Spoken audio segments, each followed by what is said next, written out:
إن الله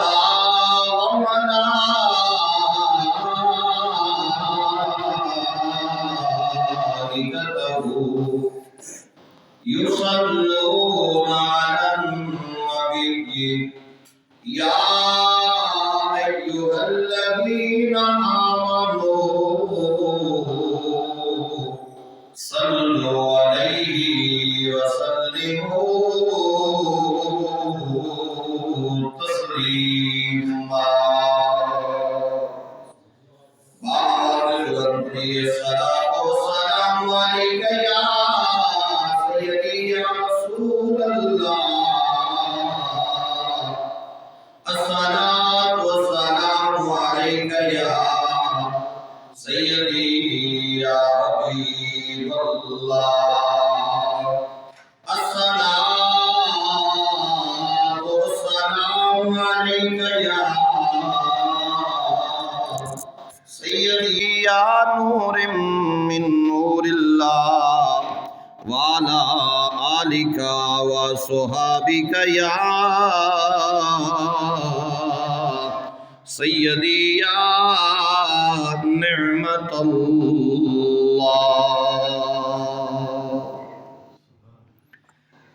نہایت ہی واجب الاحترام سامعین و حاضرین حضرات، اللہ رب العالمین کی حمد و ثنا کے بعد لا تعداد مرتبہ درود و سلام کا نذرانہ بارگاہ سید عالم نور مجسم شافی روز جزا مالک ہرد و سرا آمنہ کے لال مدینے کے تاجدار امت کے غمخوار حضرت محمد مصطفیٰ صلی اللہ تعالی علیہ وآلہ وبارک وسلم کی پاک طیب طاہر اکمل بارگاہ میں درود و سلام کا نذرانہ پیش کرنے کے بعد دعا گو ہوں خالق کائنات مالک ارض و سماوات ہم سب کی حاضری کو اپنی بارگاہ عالیہ میں قبول و منظور فرمائے۔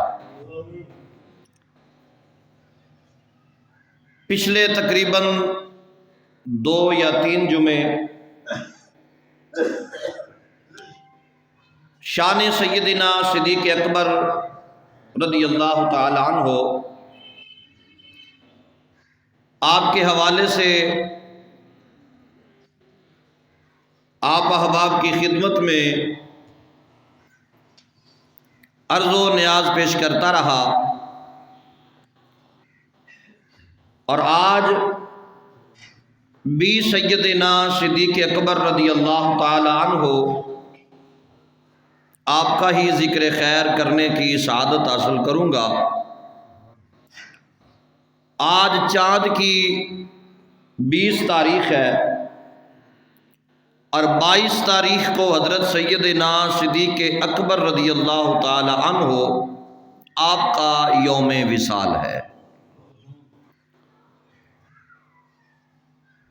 اس لیے مناسب بنتا ہے کہ یار غار محمد مصطفیٰ یہ وہ صدیق ہے جو غار کا بھی ساتھی ہے، میدان کا بھی ساتھی ہے، اور محمد کے دربار کا بھی ساتھی ہے۔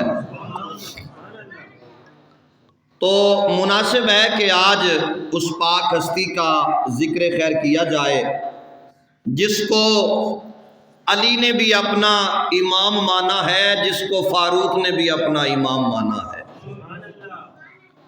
یہ وہ پاک ہستی ہے جن کے متعلق آپ کے اور میرے لجپال رسول نے ارشاد فرمایا، اگر ایک پلڑے کے اندر تمام صحابہ کا ایمان رکھ دیا جائے،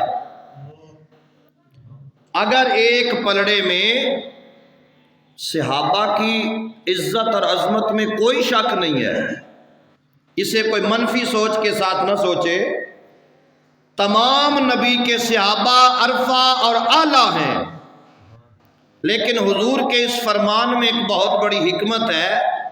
حضور نے فرمایا کہ اگر سارے صحابہ کا پیار ایک پلڑے میں رکھ دیا جائے اور ایک پلڑے میں سیدنا صدیق اکبر کا پیار ہو تو سارے صحابہ کے ایمان پر ابو بکر کا ایمان بھاری آ جائے گا۔ تو اس لیے محترم حضرات، یہ وہ سیدنا صدیق اکبر ہے جسے ہم اہل سنت خلیفہ اول بلا فصل مانتے ہیں۔ امام الانبیاء کے بعد تمام کائنات میں سے حضرت ابو بکر صدیق رضی اللہ تعالی عنہ وہ صحابی رسول ہے جنہیں پاک رسول نے اپنی ظاہری عمر مبارک کے اندر مصلی پہ کھڑے ہونے کی اجازت مرحمت فرمائی ہے، اور آپ پہلے خلیفہ بھی ہیں۔ آپ امام الانبیاء سرکار مدینہ صلی اللہ تعالی علیہ وآلہ وسلم سے کس انداز میں محبت کرتے ہیں، اسے کسی اندازے کے مطابق بھی بیان نہیں کیا جا سکتا۔ کون ہے سیدنا صدیق اکبر؟ اکثر صحابہ کرام نبی پاک علیہ الصلوۃ والسلام کے اعلان نبوت سے پہلے، جب حضور نے ابھی اعلان نبوت نہیں فرمایا، اعلان نبوت سے پہلے اکثر ایسے صحابہ تھے جو بت پرست تھے، بتوں کے سامنے سجدہ کرتے تھے، لیکن سیدنا صدیق اکبر وہ صحابی ہیں جنہوں نے اظہار نبوت سے پہلے بھی کسی بت کو سجدہ نہیں کیا۔ اللہ اکبر یا رسول اللہ۔ کون سیدنا صدیق اکبر؟ ابھی بچپن ہے جناب ابو بکر پاک کا، ابھی بچپن ہے حضرت ابو بکر پاک کا۔ ایک دن آپ کے باپ جن کی کنیت ابو قحافہ ہے، کنیت ابو قحافہ ہے، اسی نام سے یہ مشہور ہیں، اور بھی کافی سارے نام ان کے آتے ہیں کتابوں کے اندر۔ ابو قحافہ بہت زیادہ مشہور اور معروف نام ہے ان کا۔ یہ کہنے لگے حضرت ابو بکر پاک اپنے باپ سے کہ ہمارا خدا کون ہے؟ ہمارا خدا کون ہے؟ یہ سوال ہے، ہمارا خدا کون ہے؟ اور اس بات کو لکھا ہے امام اہل سنت نے، الشاہ امام محمد رضا خان فاضل بریلی رحمۃ اللہ تعالی علیہ۔ آپ لکھتے ہیں آج ہمارے ہاں بھی یہ چیز پائی جاتی ہے، ہمارا دل بھی کرتا ہے کہ جب ہم مسجد میں آئیں تو اپنے بچوں کو بھی ساتھ لے کر آئیں، بچے بھی ہمارے مسجد میں جائیں، وہ بھی نماز پڑھیں، وہ بھی اپنے رب کی عبادت کریں، اس ایک خدا کی بارگاہ میں سجدہ کریں جس کے قبضہ قدرت میں کل کائنات کی جان ہے۔ یہ ہم سب کا ذہن ہوتا ہے اور ہم سب اسی ذہن کے مالک ہیں۔ ہم یہ سمجھتے ہیں اور یہ کہتے ہیں، اور اس پہ عمل بھی ہونا چاہیے، جب باپ کو بیٹا نماز پڑھتے ہوئے دیکھے گا وہ باپ کی نقل کرتا ہوا نماز کی پابندی کرے گا۔ اگر باپ نے نہیں آنا تو بیٹا کہاں آئے گا؟ پھر اکثر و بیشتر یہی ہوتا ہے، نہ باپ کبھی مسجد میں داخل ہوا، نہ بیٹے کو کبھی داخلہ نصیب ہوا، اور آخر کار 40 50 60 70 سال زندگی گزارنے کے بعد بس قبروں میں چلے گئے، اور پھر ہا لا ادری کے سوا وہاں پر کچھ نہ آیا۔ تو ابو قحافہ جو تھے یہ اپنے بیٹے کو اپنے ساتھ لیا اور جا رہے ہیں عبادت خانے کے اندر۔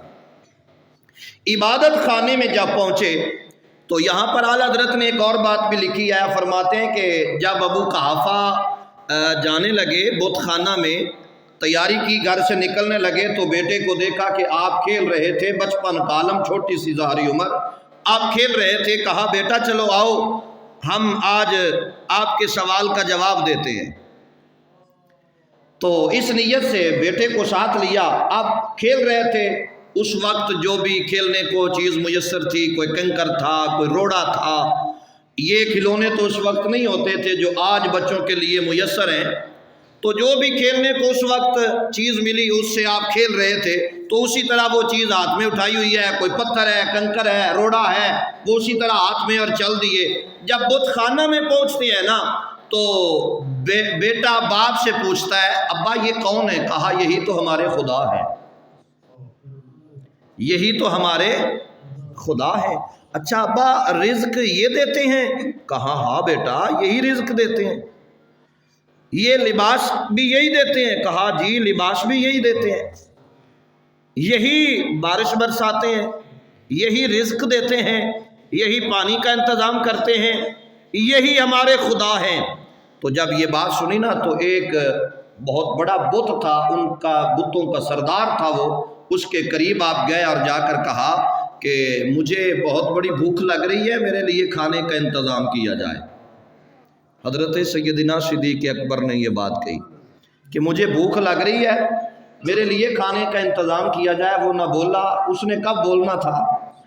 پھر آپ نے کہا کہ میرے کپڑے جو ہیں نا یہ پھٹنے کے بالکل قریب آ چکے ہیں، میرے کپڑوں کا انتظام کیا جائے، اور اگر میرے کپڑوں اور میری خوراک کا انتظام نہ ہوا تو پھر میں آپ سے اعلان جنگ کروں گا۔ یہ حضرت ابو بکر فرما رہے ہیں اس وقت جب ابھی حضور نبی پاک علیہ الصلوۃ والسلام نے اظہار نبوت نہیں فرمایا، اور ہو سکتا ہے کہ یہ اس وقت کی بات ہو جب ابھی حضور نبی پاک علیہ الصلوۃ والسلام ظاہری طور پر ابھی دنیا میں آپ تشریف بھی نہیں لائے، کیونکہ حضرت ابو بکر صدیق پاک عمر میں تاریخ میں آتا ہے کہ عمر میں حضرت ابو بکر صدیق پاک زیادہ ہیں، آپ کی عمر زیادہ ہے حضور نبی پاک کی ظاہری عمر مبارک سے۔ تو بہرحال یہ 2-3 روایتیں ہیں، اور ایک روایت میں یہ بھی آتا ہے کہ ان کی عمر مبارک جو ہے وہ بالکل برابر ہے، یعنی 63 سال ہی حضور کی عمر ہے اور 63 سال ہی ابو بکر صدیق کی عمر ہے۔ یہ بھی روایت بھی موجود ہے، 2-3 روایتیں وہ میں نے عرض کر دی ہیں۔ بہرحال ابھی بچپن ہے حضرت ابو بکر صدیق کا۔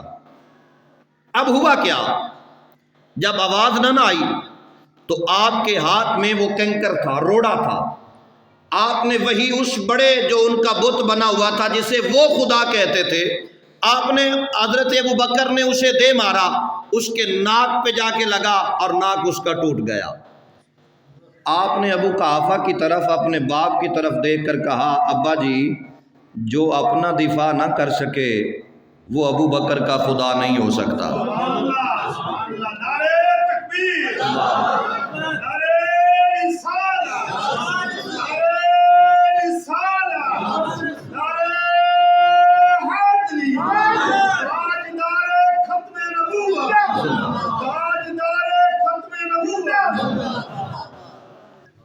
کہا جو اپنا دفاع نہ کر سکے وہ میرا خدا نہیں ہو سکتا۔ اب ابو قحافہ بڑے آگ بگولا ہوئے، بڑے غصے سے جناب بیٹے کو ساتھ لیا اور واپس پلٹے، اور لکھا ہے امام اہل سنت نے، امام اہل سنت فرماتے ہیں کہ جب یہ واپس پلٹے نا، واپس آ کر اپنی بیوی کو کہا، ابو بکر صدیق کی ماں کو کہا، اے عبداللہ کی، چونکہ آپ کا نام ہے عبداللہ، حضرت ابو بکر پاک کا نام اصل عبداللہ ہے، مشہور ابو بکر صدیق کے نام سے ہو گئے۔ آ کر کہا اے عبداللہ کی ماں سن لے، تیرے بیٹے نے آج یہ کام کیا ہے، آج اس نے فلاں خدا کا ناک توڑ دیا ہے۔ تو اس وقت آپ کی ماں کہنے لگی اپنے گھر والے سے، حضرت ابو بکر کی اماں جان کہنے لگی آپ یہ اعتراض کر رہے ہو، جب یہ ابو بکر میرے شکم میں تھا نا، میں اس وقت کی آپ کو بات نہ سناؤں؟ جب ابو بکر، جب یہ بچہ ابھی میرے شکم میں تھا تو میں اس وقت کی بات نہ سناؤں؟ کہا سنا، کیا ہوا تھا؟ کہا جب یہ میرے شکم میں آیا تو میں عبادت خانے میں گئی، بت خانے میں گئی، وہاں پر بت کو سجدہ کرنا چاہا، لیکن پیٹ میں ابو بکر نے اس انداز میں کروٹ لی کہ میں وہاں پر جھک نہ سکی. جب سیدھی ہوتی تو درد ختم ہو جاتا, جب پھر جھکنے لگتی پھر درد شروع ہو جاتا. میں نے تو تجھے بتایا نہیں ہے, تجھے نہیں پتا جس دن یہ بچہ پیدا ہوا تھا اس وقت ندا آئی تھی, اے ابو بکر کی ماں تجھے مبارک ہو, یہ آخر الزمان پیغمبر کا خلیفہ بن کر آیا ہے, نہ بت پرست بنے گا, نہ بتوں کے سامنے کسی کو جھکنے دے گا, نہ کسی کو جھکنے دے گا. اللہ اکبر. تو محترم حضرات, یا رسول اللہ, حق شاریہ, میرے آقا علیہ الصلوۃ والسلام سے پیار کرنے والوں, ابو بکر تو وہ ہے ابھی پیدا ہوئے ہیں, بلکہ ابھی تو پیدا ہوئے نہیں ہیں, تو آپ نے بتوں کی مخالفت کی اور کہا اماں میرے جیسا فرزند بھی آپ کی شکم میں پل رہا ہو اور آپ بتوں کے سامنے سجدہ کریں, یہ ہو سکتا نہیں. کون ہے ابو بکر صدیق جسے ہم خلیفہ تو بلا فصل مانتے ہیں؟ خلیفہ کسے کہتے ہیں؟ خلیفے کی تعریف کیا ہے؟ یہ جملہ سنیے گا. قرآن نے بتایا ہے خلیفہ کسے کہتے ہیں. علامہ ثناء اللہ پانی پتی رحمت اللہ تعالی علیہ آپ فرماتے ہیں کہ ایک دن حضرت سیدنا عمر بن خطاب, حضرت طلحہ, حضرت زبیر, حضرت قعب اور حضرت سلمان رضی اللہ تعالیٰ عنہ, یہ تمام صحابہ حضور کے جلوہ گر تھے, یہ تمام صحابہ بیٹھے ہوئے تھے. حضرت عمر نے ایک سوال کیا صحابہ سے, اے صحابہ یہ بتاؤ کہ خلیفہ اور بادشاہ میں کیا فرق ہے؟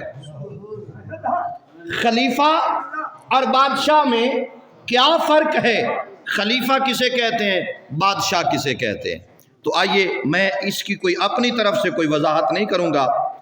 تو حضرت سلمان رضی اللہ تعالیٰ عنہ آپ نے عرض کی الخلیفۃ الذی یعدل فی الرعایۃ ویقسم بینہم بالسواء ویشفق علیہم شفقۃ الرجل علی اہلہ ویقضی بکتاب اللہ. سنیے انشاءاللہ اس کا ترجمہ سنتے ہی لطف آئے گا, مزہ آئے گا. آپ نے کیا کہا؟ حضرت سلمان رضی اللہ تعالیٰ عنہ آپ کہنے لگے خلیفہ وہ ہے جو رعیت میں عدل کرتا ہو. خلیفہ وہ ہے جو رعیت میں عدل کرتا ہو. خلیفہ وہ ہے, ہم اسی لیے ابو بکر کو پہلا خلیفہ مانتے ہیں کہ عدل و انصاف میں نبی کے بعد سب سے بڑا عدل اگر کسی کو پایا گیا ہے تو وہ ذات حضرت سیدنا ابو بکر صدیق رضی اللہ تعالیٰ عنہ. سب سے پہلی تعریف خلیفہ کی یہ ہے کہ وہ اپنی رعایا سے عدل کے ساتھ پیش آتا ہے, عدل کا معاملہ قائم رکھتا ہے اور ان میں مال مساوی طور پر تقسیم کرتا ہے, مساوی طور پر مال تقسیم کرتا ہے. پھر اس کے بعد فرمایا اور وہ اپنی رعایا پر یوں مہربان اور شفیق ہوتا ہے جس طرح کوئی شخص اپنے اہل و عیال پر شفیق ہو, جس طرح کوئی بندہ, کوئی باپ اپنی اولاد پر شفیق ہوتا ہے, مہربان ہوتا ہے. فرمایا خلیفہ بھی اسے کہتے ہیں جو عدل کو قائم کرے, انصاف کو قائم کرے, مساوی معاملات میں بڑھ چڑھ کر حصہ لے اور شفیق بھی ہو, اور پھر جب وہ فیصلہ کرے تو اللہ کی کتاب کے مطابق فیصلہ کرتا ہو, اللہ کی کتاب کے مطابق فیصلہ کرتا ہو. تو حضرات یہ حضرات نے جب اس کی وضاحت کی تو حضرت سلمان بن اوجا سے مروی ہے کہ ایک روز حضرت فاروق اعظم نے حاضرین سے دریافت کیا. کیا دریافت کیا؟ کہنے لگے کہ میں نہیں جانتا میں کیا ہوں. خلیفہ ہوں یا بادشاہ ہوں؟ آپ مجھے بتائیں کہ میں کیا ہوں؟ رعایا سے، عوام سے، جہاں پر آپ کی حکومت تھی، آپ نے ان لوگوں کو جمع کیا ہوا ہے اور پوچھ رہے ہیں آپ مجھے بتاؤ کہ میں کیا ہوں؟ کیا میں آپ کو بادشاہ لگتا ہوں یا آپ کو خلیفہ لگتا ہوں؟ تو جو قوم نے جواب دیا سنیے، ایک شخص کہنے لگا اے امیر المومنین، دونوں میں بڑا فرق ہے۔ آپ نے فرمایا کیا فرق ہے؟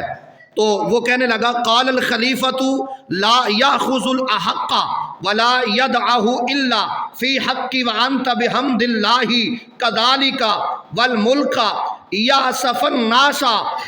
اس نے کہا خلیفہ وہ ہے جو لیتا ہے تو حق و انصاف کے ساتھ۔ یہ بات تھوڑی سی مشکل ہے لیکن سمجھنے سے اتنی بھی دور نہیں ہے، انشاءاللہ سمجھ آ جائے گی۔ اور خرچ کرتا ہے تو صحیح جگہ پر، اور اللہ کے فضل و کرم سے آپ ایسا ہی کیا کرتے ہیں۔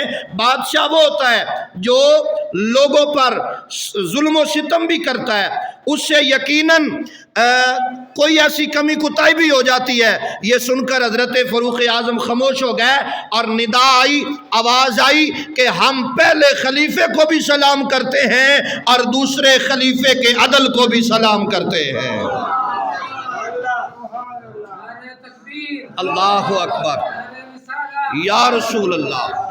تو محترم حضرات، یہ بات روز روشن کی طرح واضح عیاں ہے کہ خلیفہ اول سیدنا صدیق اکبر رضی اللہ تعالی عنہ، آپ کو جو مالک نے عزت دی ہے، جو شان دی ہے، جو مقام دیا ہے، وہ کسی کے گھٹانے سے گھٹ نہیں سکتا، اس لیے کہ یہ وہ ہستیاں ہیں جن کا مقام قرآن بلند کر رہا ہے۔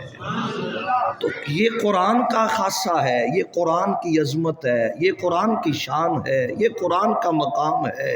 مالک نے یہ پاک ہستیاں، اتنی عظیم ہستیاں، اتنی عزت و شرف والیاں ہستیاں کہ جنہیں اللہ نے اپنے محبوب کا محبوب بنا دیا ہے، اپنے محبوب کا محبوب بنا دیا ہے، اپنے محبوب کا محبوب بنا دیا ہے۔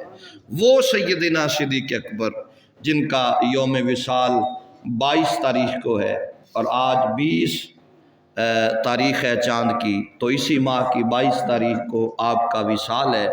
اور آپ جب سرکار کا وصال باکمال ہوا تو نبی پاک علیہ الصلوۃ والسلام کے وصال پر تمام صحابہ کی یہ کیفیت تھی، تمام صحابہ کی یہ کیفیت تھی، یہ بات بڑی قابل غور ہے، تمام صحابہ کی یہ کیفیت تھی کہ آنکھیں نم ہیں اور فراق محبوب میں، حضور کی جدائی میں ہر آنکھ اتنی نم ہے کہ جناب یہ سننا بھی گوارا نہیں کیا جا رہا تھا کہ کوئی کہہ دے کہ حضور کا وصال ہو گیا ہے، یہ بات بھی برداشت نہیں ہو رہی تھی۔ پھر ایک یہاں پر سوال کیا جاتا ہے، اکثر و بیشتر بھائی پوچھتے ہیں، اور سوال یہ ہے کہ بتائیے حضور کا جنازہ کس نے پڑھایا؟ حضور کا جنازہ کس نے پڑھایا؟ چونکہ یہ اتفاقاً بات آ گئی ہے تو اس کی وضاحت کرنا ضروری ہے۔ تمام بھائی یہ بات غور سے سنیں۔ نبی پاک علیہ الصلوۃ والسلام کا وصال باکمال جب ہوا تو نبی پاک علیہ الصلوۃ والسلام اس وقت حضرت اماں عائشہ صدیقہ رضی اللہ تعالی عنہا آپ کے حجرہ مبارک میں تشریف فرما تھے۔ یہ وہ مقام ہے جہاں پر سرکار کا وصال ہوا تھا، اور نبی پاک علیہ الصلوۃ والسلام کا نماز جنازہ ادا نہیں کیا گیا، حضور کا جنازہ کسی نے نہیں پڑھایا، حضور کا نماز جنازہ نہیں ادا کیا گیا۔ علماء اور مفسرین فرماتے ہیں کہ آپ کے جسد مبارک کو، آپ کے جسم مبارک کو اسی حجرہ میں رکھا گیا اور 10 صحابہ کی ٹولیاں اندر داخل ہوا کرتی حجرے کے اندر، اور وہ کھڑے ہو کر حضور کی ذات اقدس پر درود و سلام پڑھتے رہے، اور یہ کیفیت 3 دن تک رہی، یہ کیفیت 3 دن تک رہی۔ 3 دن تک تسلط کے ساتھ، باقاعدگی کے ساتھ نبی پاک علیہ الصلوۃ والسلام کی ذات اقدس پہ درود و سلام پڑھا جاتا رہا، اور پھر آپ کو اسی حجرہ مبارک کے اندر آپ کو دفن کیا گیا۔ آج جہاں پر آپ کا روضہ پاک ہے، یہ حضرت اماں عائشہ صدیقہ کا حجرہ مبارک ہے۔ تو نبی پاک علیہ الصلوۃ والسلام کو یہاں پر مدفن کیا گیا درود و سلام کے نذرانے کے اندر۔ تو جب آپ کا وصال ہوا تو اب پھر معاملہ آگے دین کی تبلیغ کا چلا۔ نبی پاک علیہ الصلوۃ والسلام کے کل صحابہ اب کہتے ہیں کہ ہمیں اب کس رہبر کی ضرورت ہے، کون سا ایسا بندہ ہو جو ہمیں اسی طرز عمل کے ساتھ لے کر چلے جیسے حضور نبی پاک علیہ الصلوۃ والسلام ہمیں لے کر چل رہے تھے۔ اس کی مثال بھی میں آپ کو ایک دے دیتا ہوں۔ جب نبی پاک علیہ الصلوۃ والسلام مدینہ شریف میں تشریف لے آئے اور پھر آپ نے اعلان کر دیا کہ چلو بھئی ہم نے عمرہ کرنے جانا ہے، تو سب صحابہ نے احرام باندھ لیے اور مدینہ سے سفر شروع کر دیا۔ اب سفر کرتے کرتے مکہ مکرمہ کے بالکل قریب آ گئے، اور ادھر مکہ میں افواہ پھیل گئی کہ جناب وہ مسلمان اور نبی پاک علیہ الصلوۃ والسلام کے صحابہ اور خود حضور وہاں پر سے وہ تو چل پڑے ہیں، اور 1500 کا مجمع ہے، 1500 بندے ہیں، اور وہ تو مکہ پر حملہ کرنے کے لیے آ رہے ہیں۔ حالانکہ آپ حملہ کرنے کے لیے نہیں آ رہے تھے، آپ تشریف لا رہے تھے نبی پاک علیہ الصلوۃ والسلام عمرہ کی نیت سے، عمرہ کرنے کے لیے آپ تشریف لا رہے تھے۔ اب یہاں ہوا کیا، جب افواہ پھیلی نا تو آگے سے جناب وہ لوگ کہنے لگے کہ ہم آپ کو عمرہ نہیں کرنے دیں گے۔ خیمے لگ گئے، تمام صحابہ بیٹھے ہیں، حضور بیٹھے ہیں۔ پھر اس کے بعد جناب صلح پر معاملہ طے ہونے لگا۔ تو جب صلح ہونے لگی نا تو خیمے لگے ہوئے تھے تمام صحابہ کے۔ سیدنا فاروق اعظم رضی اللہ تعالیٰ عنہ آپ کو پتہ چلا اور آپ غصے میں آ گئے اور کہنے لگے کہ یہ کون ہوتے ہیں ہمیں عمرہ نہیں کرنے دیں گے، ہم عمرہ کر کے جائیں گے۔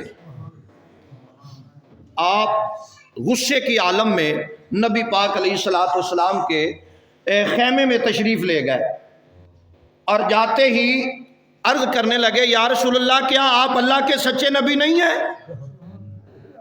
کیا آپ اللہ کے سچے نبی نہیں ہیں؟ فرمایا میں الحمدللہ اللہ کا سچا نبی ہوں۔ کیا ہمارا قرآن سچا نہیں ہے؟ کہا قرآن بھی سچا ہے۔ کہا جس خدا کی ہم عبادت کرتے ہیں کیا وہ خدا سچا نہیں ہے؟ کہا سچا خدا ہے۔ تو عرض کی یا رسول اللہ پھر ہم عمرہ کیے بغیر نہیں جائیں گے؟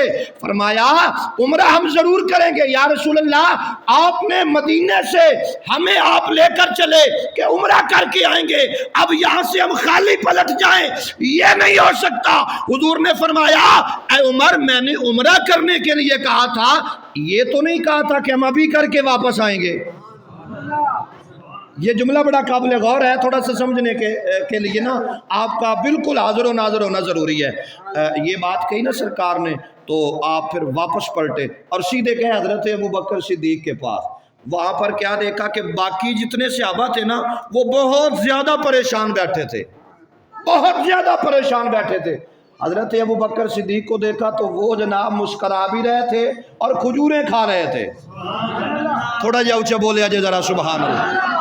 حضرت ابوبکر صدیق اللہ اکبر یا رسول اللہ، حضرت ابوبکر صدیق کو دیکھا تو وہ سب سے پہلے کیا کر رہے ہیں کہ جی مسکرا رہے ہیں۔ حضرت ابوبکر صدیق کو جب مسکراتے ہوئے دیکھا تو فاروق اعظم پاک کہنے لگے اے ابوبکر ہماری جان پہ بنی ہوئی ہے اور جناب عمرہ کرنے کے لیے وہ آگے نہیں جانے دے رہے، آپ مسکرا رہے ہیں اور کھجوریں کھا رہے ہیں۔ آپ نے فرمایا حضور نے یہ فرمایا ہے کہ ہم عمرہ کریں گے، یہ تو نہیں کہا کہ ہم ابھی کریں گے، اگلے سال کر لیں گے۔ آپ کو یہ بات کس نے کہی ہے؟ عمر پاک کہنے لگے آپ کو یہ بات کس نے کہی ہے؟ کہا رسول پاک نے نہیں فرمایا، رسول پاک نے نہیں فرمایا کہ کوئی بات نہیں اگر اس سال نہیں تو اگلے سال سے ہی عمرہ ہم کریں گے، عمرہ ہم کریں گے، لہٰذا اس وقت احرام اتار دیے جائیں۔ اور روایت میں آتا ہے کہ حکم دیا سرکار نے کہ آپ سر کے بال منڈوا لو اور جو احرام ہے اسے بدل دو اور ہم اب واپس جائیں گے، انشاءاللہ ہم دوبارہ آئیں گے اور پھر آ کر عمرہ کریں گے۔ یہ بات بھی صحابہ کے پیش نظر تھی، اور انہیں اس بات کا بھی خیال تھا کہ جو نبی کے ذہن میں ہوتا ہے، جو بات حضور فرماتے ہیں، وہی بات حضرت ابوبکر صدیق بھی کرتے ہیں، وہی بات حضرت ابوبکر صدیق بھی کرتے ہیں۔ تو اب تمام صحابہ نے نبی پاک کی ظاہری حیاتی مبارکہ کے اندر رونما ہونے والے واقعات کو دیکھا کہ جب غار کی بات آئی تو اس وقت بھی حضور نے ابو بکر کو ساتھ لیا ہے، اس وقت بھی ابو بکر کو ساتھ لیا ہے، اور جب وہ صلح ہو رہی تھی تو وہاں پر بھی حضور کے بعد جس کے دستخط ہوئے وہ حضرت ابو بکر صدیق رضی اللہ تعالیٰ عنہ تھے، اور دیگر معاملات میں حضرت ابو بکر صدیق کو حضور نے آگے رکھا ہے۔ لہذا ہم سب یہ متفقہ فیصلہ کرتے ہیں کہ ہم حضرت ابو بکر صدیق کو نبی پاک علیہ الصلوۃ والسلام کا نائب مانتے ہیں، اور نبی پاک علیہ الصلوۃ والسلام کی مسند حضرت ابو بکر صدیق کے حوالے کرتے ہیں۔ جس طرح نبی پاک لے کر دین کی تبلیغ کے لیے نکلے تھے، اس کام کو اب آگے پہنچانے کے لیے ہم یہ دستار حضرت ابو بکر کے سر پر سجاتے ہیں۔ اب آپ کو جناب سب صحابہ نے اتفاق سے جناب اپنا خلیفہ مانا، اور اس کی تصدیق کی مولا کائنات حضرت علی المرتضیٰ نے۔ حضرت علی المرتضیٰ رضی اللہ تعالی عنہ، آپ نے وہ خلافت کی دستار بندھوائی، توجہ ہے؟ اس کا مطلب یہ ہے کہ علی اور ابو بکر کا آپس میں کوئی جھگڑا نہیں تھا، ان کا آپس میں پیار تھا، ان کی آپس میں محبت تھی۔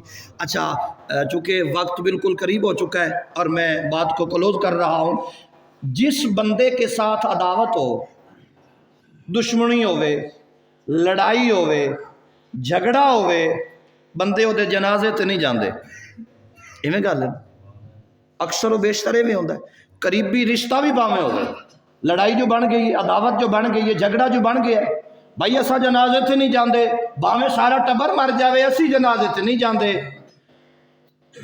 جس بندے نال عداوت ہوئے، بندہ فوت ہو جاوے، بندہ جا کے انہوں غسل دیندا ہے۔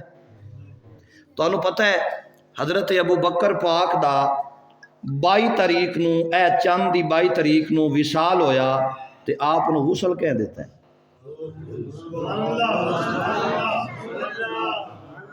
حضرت ابو بکر صدیق پاک نو مولا علی غسل دیتا ہے۔ کنے غسل دیتا ہے؟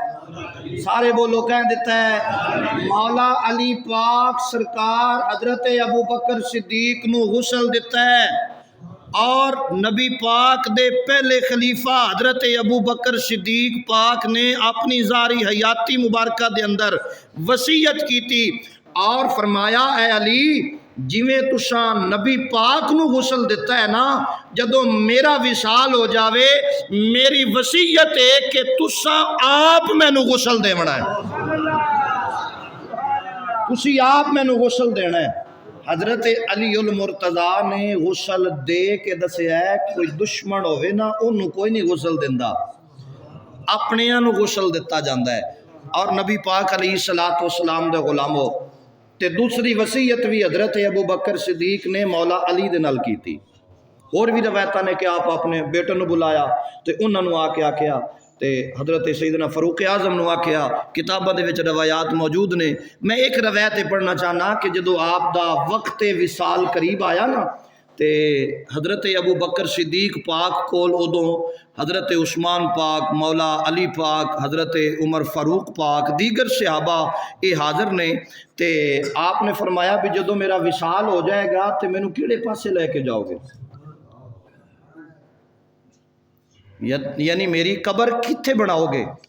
تے سارے صحابہ نے آکھیا حضور جتھے آپ دا حکم ہوئے، جتھے آپ دا آرڈر ہوئے، تے فرمان لگے پھر انج کریا جے مینوں کفنا کے نا، جدوں کفن پہنا لو، جنازہ پڑھا لو، تے اس تو بعد میرا جسد خاکی میرے محبوب دے بوئے تے لے جانا۔ میرا جسد خاکی میرے محبوب دے بوے تے لے جانا اور محبوب دی بارگاہ جا کے نا سلام پیش کرنا تے سلام عرض کرن تو بعد یا علی عرض کرنا سرکار دی بارگاہ دے اندر سونیا تہاڈا حبیب آیا ہے، تہاڈا محبوب آیا ہے، تہاڈا غلام آیا ہے، تہاڈا نوکر آیا ہے، تے جے بوا کھل جائے نا تو پھر سرکار دے قدموں دے وچ دفن کر دیا جے، اگر دروازہ نہ کھلے تو پھر جنت البقیع دے وچ دفن کر دیا جے۔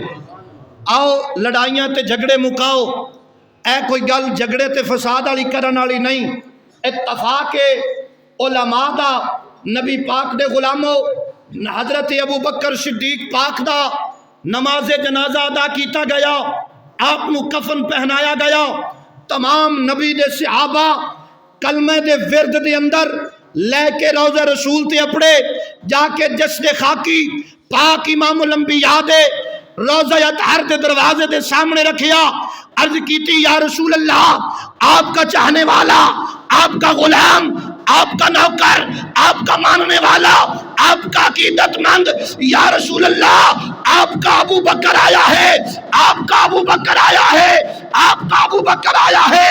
اندر سے ندا آئی، اندر سے آواز آئی، ادخلوا الحبیب الی الحبیب، لاؤ علی حبیب کو حبیب کے ساتھ ملا دو۔ اللہ اکبر، آؤ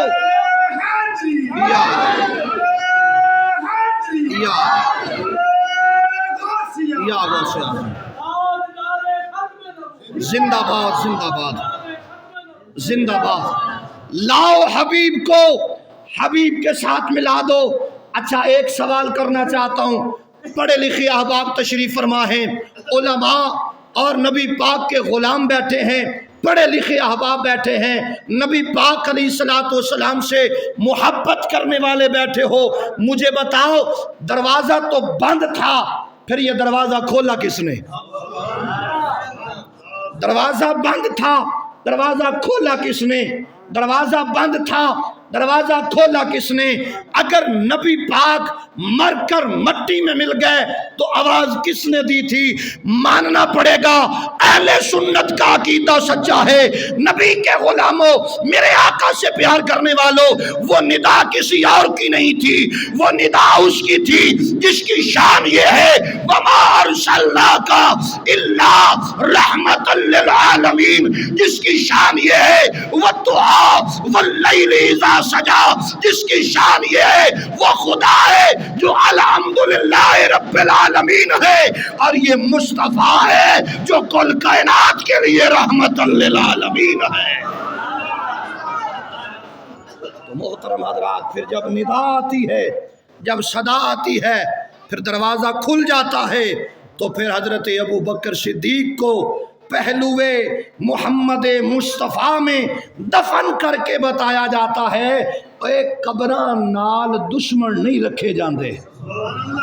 تھوڑا جا بولے آئے ذرا اچھا، اے تے اسی نہیں گوارا کر دے تے رب کیویں گوارا کیتا اسی کہ ہوئے محبوب دا دشمن، محبوب دی آل دا دشمن، تے او دی قبر اتھے بنے جیڑی قبر صرف قبر نہیں،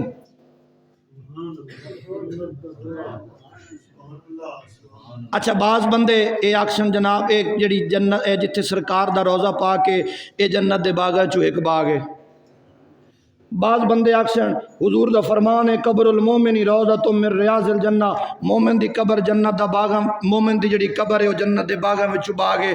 جنت اپنے مقام تے ساڈے لکھاں سلام، سدرۃ المنتہا اپنے مقام تے ساڈے لکھاں سلام، اے جملہ میری اپنی محبت دا جملہ ہے، سننے ذرا ایمان تازہ ہوئے گا۔ اے جڑی جگہ ہے نا جتھے نبی پاک دا روضہ ہے، اس جگہ دے واسطے تے او جڑی سدرۃ المنتہا تے جنت ہے، تے پھر جنت دے 7 درجے نے، تے پھر او جنت مومنہ دا اشتیاق پہ رکھ دیئے، او جنت تے ترس دیئے پئی کہ اس جنت ساری کوئی لے لوے، تے او ٹکڑا جتھے نبی پاک تشریف فرمانے اس جگہ نو مینو عطا کر دیتا جائے۔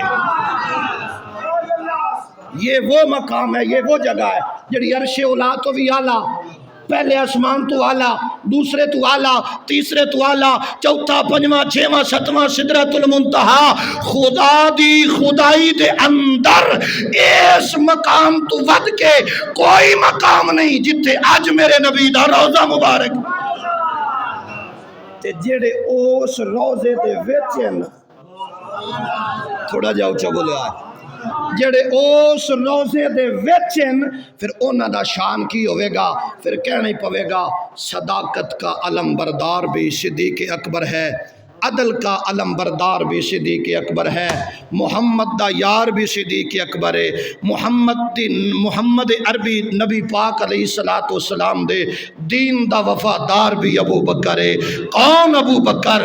وہ جس کے متعلق پہلے قرآن نے صدیق کہا، پھر مصطفیٰ نے صدیق کہا، پھر علی المرتضیٰ نے صدیق کہا۔ ہر صحابی نبی اے ذرا ٹلا کے نعرہ لاؤ، ہر صحابی نبی، ہر صحابی نبی۔ مینوں ہلے چس نہیں آئی تواڈے نعرے دی، ذرا ٹلا کے آکھو ہر صحابی نبی، ہر صحابی نبی، ہر صحابی نبی، ہر صحابی نبی، مقام سیدنا ابو بکر صدیق۔ اللہ اپنے محبوب دے صدقے تواڈی میری حاضری قبول فرمائے، آمین۔